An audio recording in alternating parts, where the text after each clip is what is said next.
من أهم الحاجات في الألعاب إن إحنا نقدر نتحكم فيها.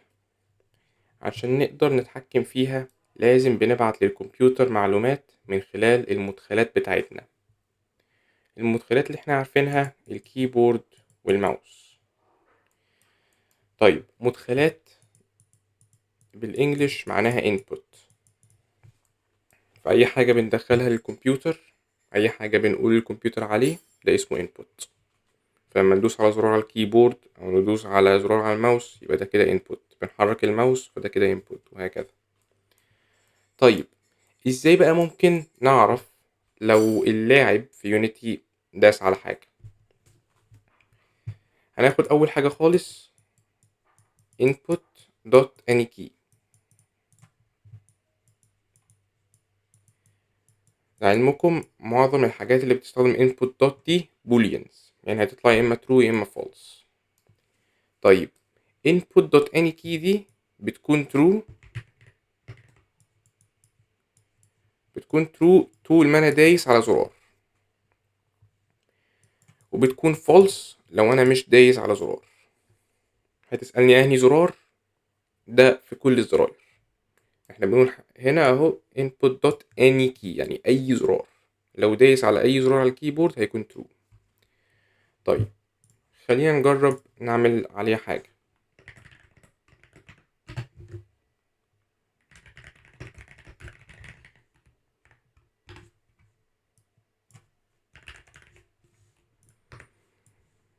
عندنا game object اسمه active when pressed. انا عايز اخلي active when pressed دي active طول ما انا دايس على اي زرار. طيب active when pressed dot set active، واحنا عارفين ان dot set active دي ما بين الاقواس هنكتب boolean، فبدلا من ان احنا نكتب if و else وبعد كده نكتب true و false، ممكن نكتب هنا على طول البوليان، نكتب هنا على طول الشرط اللي احنا عايزينه. فهنكتب input dot any key.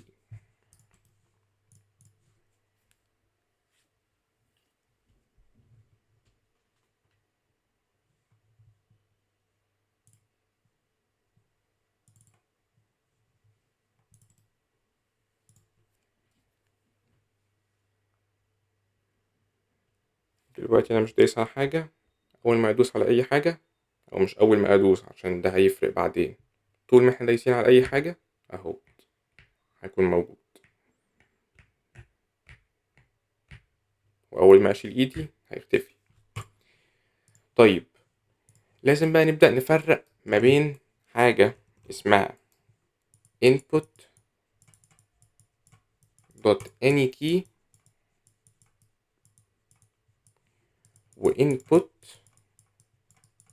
dot any key down. طيب احنا عارفين طبعا ان اللعبة بتاعتنا بتشتغل عن طريق فريمز، فنتخيل كده ان ده مجموعة فريمز بتروح على ورا بعضيها على طول.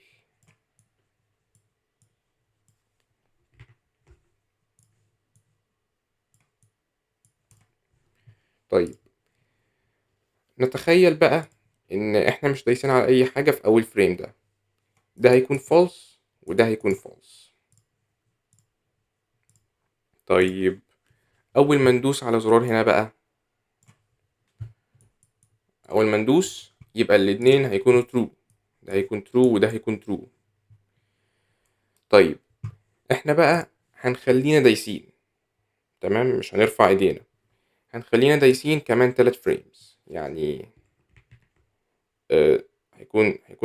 هنكون دايسين لغاية هنا مثلا، تمام، وهنرفع ايدينا في الفريم ده، هنشيل صباعنا من الزرار في الزرار ده في الفريم ده. طيب ده معناه ايه بقى؟ في الوقت اللي انا دايس فيه على الزرار ده input.any key دي true، تمام، ولكن input.any key down بيكون false،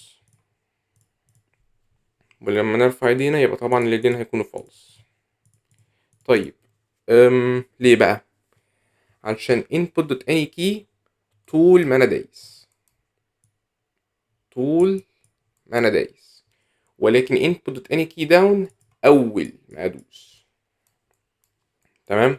طيب احنا عايزين نخلي input.anyKeyDown true تاني، يعني هي دوسنا بعد كده رفعنا ايدينا، هنخليها true ازاي؟ هندوس تاني. يعني عشان نخلي input.anyKeyDown دي true لازم نرفع ايدينا وندوس تاني، وهيكون true لمدة فريم واحد بس، وبعد كده هيكون false لغاية ما ترفع ايديك وتدوس تاني وهكذا. خلينا نجرب عليها حاجة. ممكن نطبع.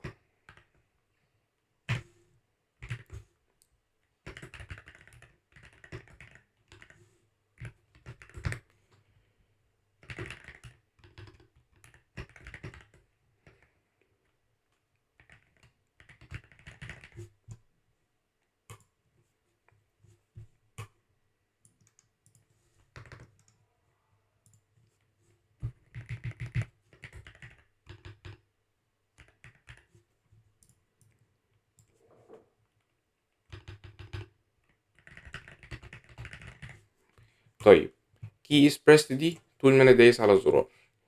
started key press يبقى اول ما ادوس على الزرار. دلوقتي بقى هنشوف في الكونسول هيكون عامل ازاي.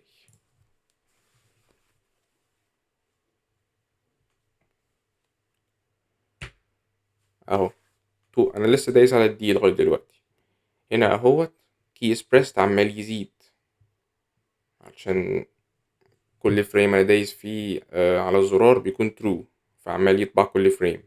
ولكن started key press طبع مرة واحدة بس.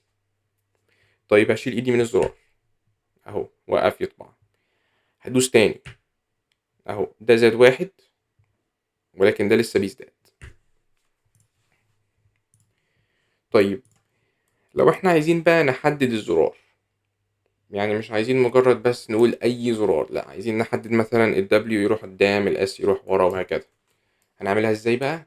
هنستخدم method، يعني كل دول يعتبروا variables، والميثود احنا عارفين بينتهي بيه أقواس. طيب ايه الميثود اللي احنا هنستخدمه بقى؟ احنا في الحقيقة عندنا 3. طيب input dot get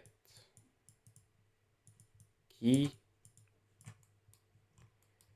وعندنا برضو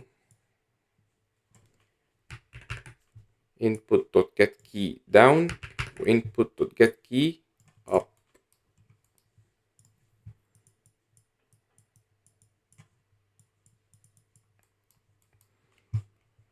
طبعا هما ليهم أقواس، مينفعش ننسى كده. طيب input dot get key دي طول ما انا دايس، get key down أول ما أدوس.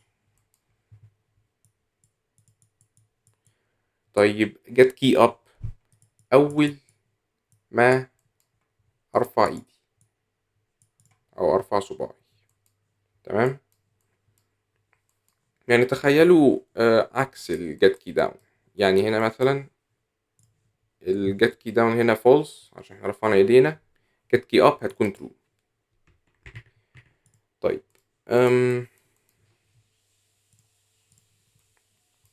هنكتب ايه بقى من الاقواس دي؟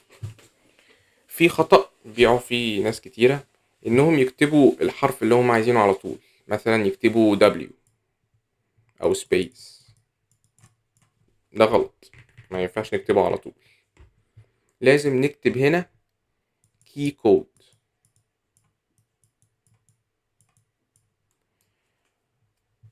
وبعد كده نكتب دوت، وبعد الدوت بقى نكتب اللي احنا عايزينه.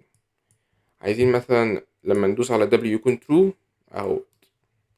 عايزين مثلا يكون space، لازم نكتب طبعا قبليه key code وبعد كده نكتب space، ولازم أول حرف يكون capital، ولو حرف لوحده يكون capital. طبعا زي ما انتم ملاحظين input capital، ال G وال K capital، لو في down ال D capital، لو في up ال U capital. أي كلمة جديدة في الميثودز بتكون capital. طيب خلينا نجرب كل واحد منهم.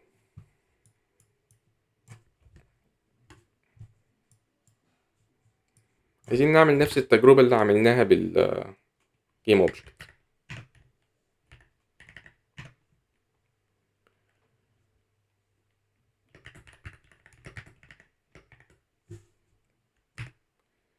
هنجرب بقى get key وهنكتب هنا w على طول. لا، هنكتب key code dot w. طيب كده معناها طول ما انا دايس على w خلي السيركل دوت ظاهر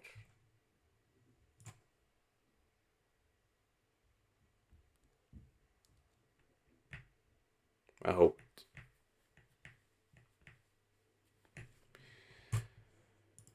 طيب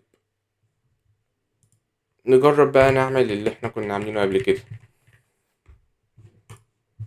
بالديبج دوت لوج.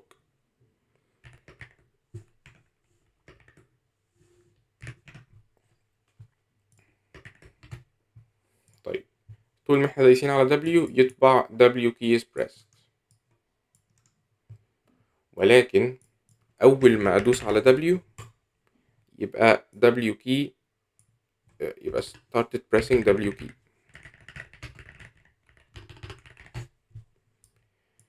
طيب ولما نرفع ايدينا get key up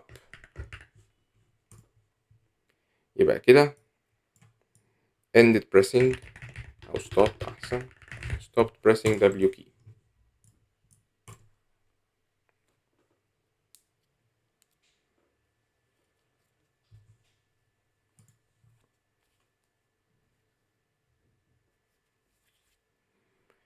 هدوس على W key أهو started pressing وعمال يطبع. أنا لسه دايس لغاية دلوقتي. طيب هرفع ايدي من ال W key أهو طبع stopped pressing W key وهعملها تاني. لسه دايس هرفع ايدي بقت 2.